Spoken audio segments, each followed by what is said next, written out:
Number 1, Sonia Hernandez. My baby is 9 months and getting over a cough, and I was told to give her honey with something. I don't remember because I tuned it out. But I said no because my pediatrician said to avoid honey till she's 1. And they responded with doctors are wrong and there weren't doctors back in the day. Back in the day when? When weren't there doctors? We've come so far and we have learned so much. So I'm really confused by that response. There weren't doctors back in the day. Well, there was always some kind of medical or some kind of, I don't know who would be giving her advice that didn't have a doctor. We've had doctors for a while now, so interesting. Number 2, Rose Boulan. You need to have a second one so your first one has someone to play with. If you guys follow me, you know I'm so against when people tell other people when to have children. How many to have, when to have them, how they should have them. This is such a personal and individual thing, and you are the one raising them, not the other person. So when someone tells you that, you just gotta move on through it. Number 3, Star. I have a 5-day-old, and the day we left the hospital, someone told me to wake him up when we got home so I could put him on a sleep schedule. I'm not putting my day-old baby on a sleep schedule. Good for you.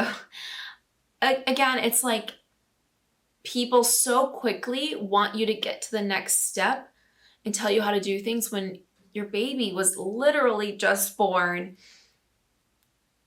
I'm glad you knew to say no, because I think it can cause a lot of panic in a lot of people. They're like, oh, what do I need to do? I need to do a sleep schedule right away. What? No. That I shouldn't be so worried about what my baby eats if grandma, my mother-in-law, is giving it to her. It's okay. Is it? I was told this because I asked her not to give our daughter sugar and salt, which is something her pediatrician recommended. And she still tries to give it to her when she wants and will sneak it to my daughter. This I cannot understand. I've read so many stories about a caretaker or family member trying to sneak certain foods to their kids when they specifically said not to. And the thing is, you don't know what kind of goal they have set or why they might be doing it. And it could be a serious health issue. So, man, the lack of respect, not cool. Okay, number 5, Allison. To put some small apple chunks and maple syrup in her bottle before bed so they'll sleep all night. What? The cashier told me this at a grocery store. Is your baby sleeping through the night yet? How old is she? I said, yeah, she's sleeping pretty well. She's 3 months.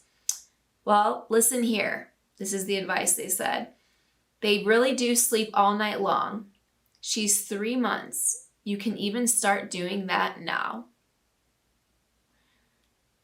Please don't put apple chunks and maple syrup in your bottles. Not sure where that came from. Oh, wow. Okay. Number 6, Whitney.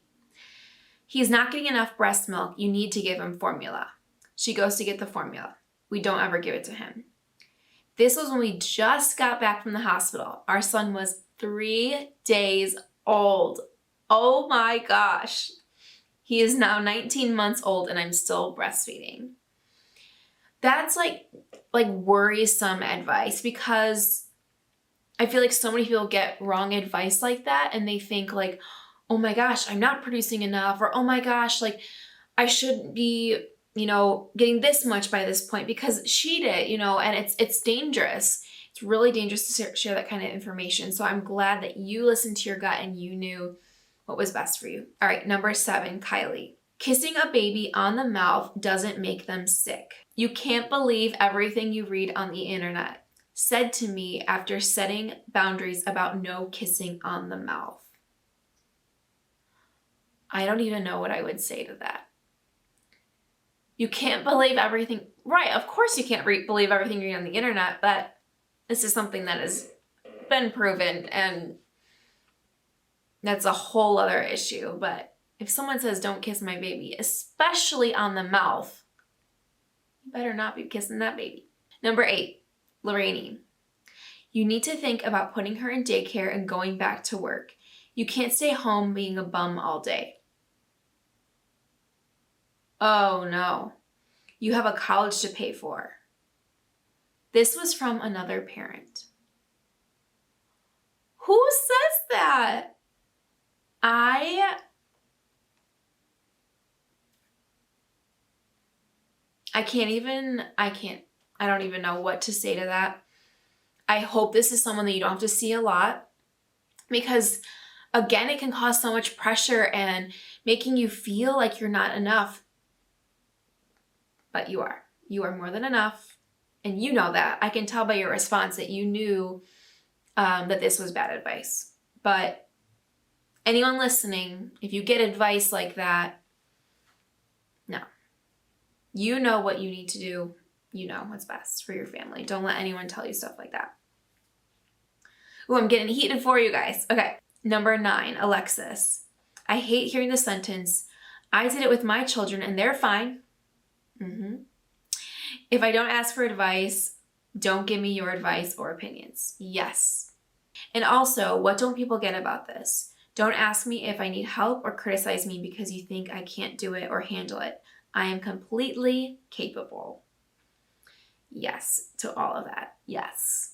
I was just talking to someone, I think it was in one of the interviews, about the common phrase of, I did it with my kids and they're fine. You hear this a lot with older generations. A lot of times, like I've heard like, we didn't wear seatbelts growing up and you guys were fine. Okay, well, you probably didn't get in a car accident, or you probably, you know what I'm saying? There's all these different things. Or I smoked while I was pregnant and you guys turned out fine. You hear these kinds of things and it's harmful behavior. It's dangerous to say, because that's almost like that comparison that you can't reach, because it's kind of like, well, they did it, so I guess I can do it. And it's kind of this unattainable thing, because it's just not safe. Okay, number 10, Brittany. Don't eat peanut butter while you're pregnant or the baby will be allergic. Talking about everything you can't believe on the internet. Wow, I didn't even know that was a thing. Or that was a thing that people say. I know that's not true. I think people say. I like to see the citation for that, please. Okay, number 11, last but not least, Crystal. Oh, this is literally just what we were talking about.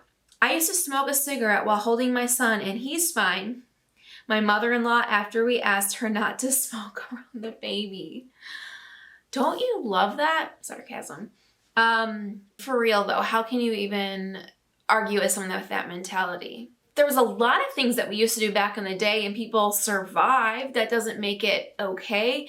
And we've come so far and we've grown and we've learned so much in this day and age that let's use our education and growth like as a strength and learn from it and do better. Man, that's all I got. I mean, this was, like I said, our longest thread. So if you want to go read some more or share your own, you can go to our Facebook group, the New Mom Breastfeeding and More Support Group by Mommy Knows Best on Facebook. We now have I think we're almost at 29,000 moms. So it's growing big. Thanks everyone that submitted your MomTales. I had so much fun reading them. And thanks for tuning in this week. And I will see you next week.